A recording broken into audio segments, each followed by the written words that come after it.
Hey everybody, how's it going? Icy Cat here. One of the number one questions I've been asked recently is when is the April DLC content coming out? Now Ubisoft has not given us an official exact date, but there's definitely been some clues, and if you follow them, you'll get a pretty narrow window of time to give you an idea of when we can look forward to this.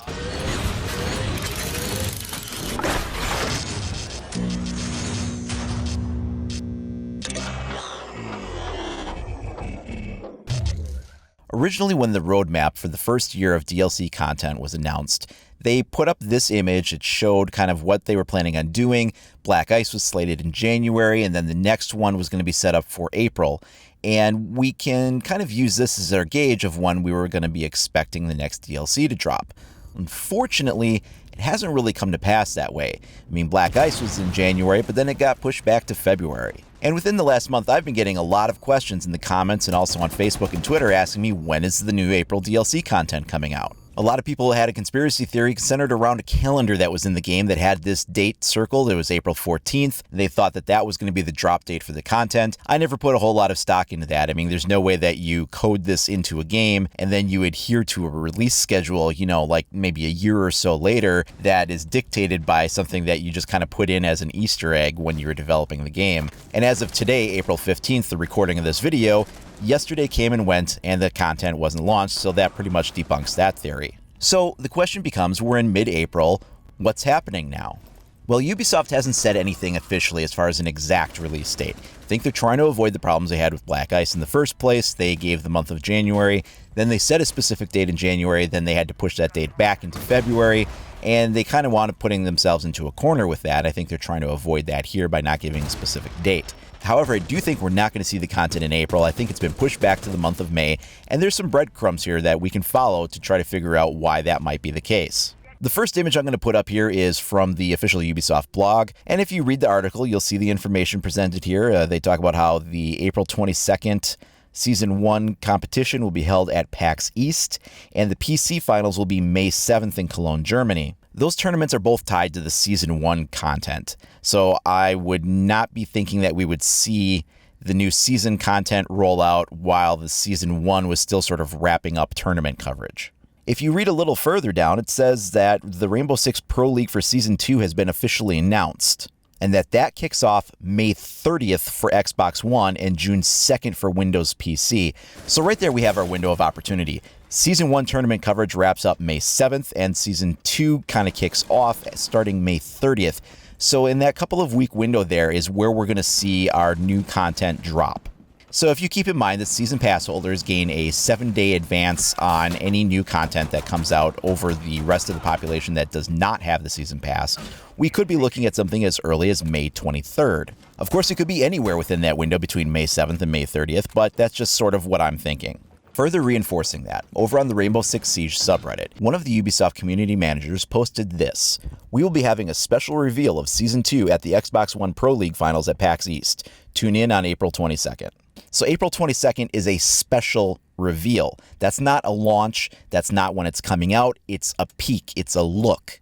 So for anybody thinking that it was going to be coming out in the next week or two, here you go. That's official confirmation that it won't be. And once again, while I don't have an exact official date of when it will be, I'm putting my money down between May 7th and May 30th with a possible eye on May 23rd. None of this is official. It's all speculation on my part, but I'm just looking at things logically and sort of figuring out where are we going from all these bits and pieces that we're getting and what makes the most sense to do. At this point, you could probably reach a few other conclusions as well.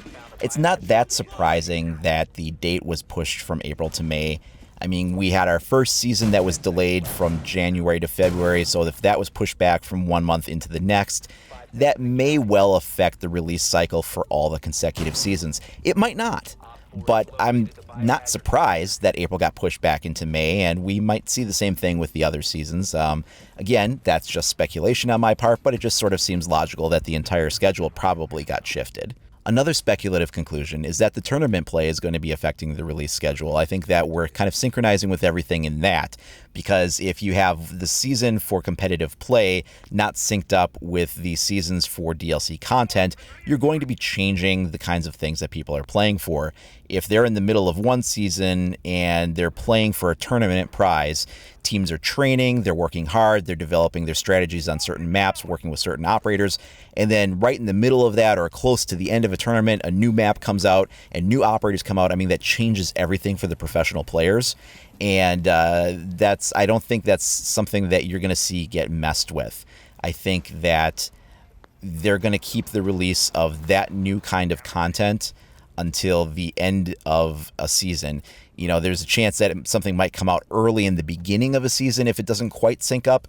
But when you're like halfway into the season or getting near the end of a competitive season, I don't think they're going to introduce new things that would just shake everything up and not give people time to really respond to it.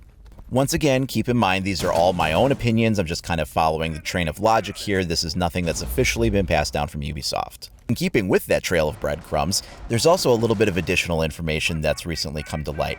It's also in the rumor category. It's nothing that's 100% confirmed. But one of the guys I was out with in the Road to Montreal tournament, he's also my fellow subreddit moderator, also runs a Rainbow Six website. And on there, he posted a link for some information. An anonymous user on 4chan with close ties to Ubisoft Montreal gave him some information. He wrote that up in an article. The link is here on screen, so be sure to check out his website. He posts a lot of great content on there. And this particular article talks about things related to the Season 2 content, which is actually Update 3.0. So here's a rundown of some of the unconfirmed details. You will allegedly be able to edit your loadout in between rounds. Now that's something that we've been all asking for a good long time. If that turns out to be true, that's going to be game-changing. User interface and menu has been improved, with icons for site attachments being made much more clear. The patch will also introduce previously reported operator head skins and weapon charms. This is something that I did a video on a few weeks ago, so we definitely know that that one's in play. Allegedly, there's also a new match ending screen that shows the winning team with the MVP in the middle. Now, normally I don't give much credence to rumors, but if he says he has a credible source on this, then I can vouch for him and pass that on to you guys. It sounds like there could be something to that. I do know that a couple of things that are on that list are going to be there. We've already seen the publicly leaked images of the weapon charms and the operator head skins, and the team has talked about how they'd like to work on some of these items. The user interface has been mentioned in Reddit AMAs with the dev team. They did mention that they would like to work on adding in the ability to change your loadout in between rounds. That was also confirmed in a Reddit AMA with the devs. They didn't say it was going to be in for sure, but they did say it was something that they want to work on, and if they can, they would try to. That's a lot of ifs and wants, but this kind of lends some credit to that and seems like it could be a real possibility. The different end screen with the team lineup and the MVP being profiled on that seems a little out of left field in some ways, but you also got to realize how much they're trying to make Siege a top-tier competitive tournament play game. They want to attract the professional players and the pro leagues and these kinds of things, and adding in an element like that is something that caters to that crowd very much.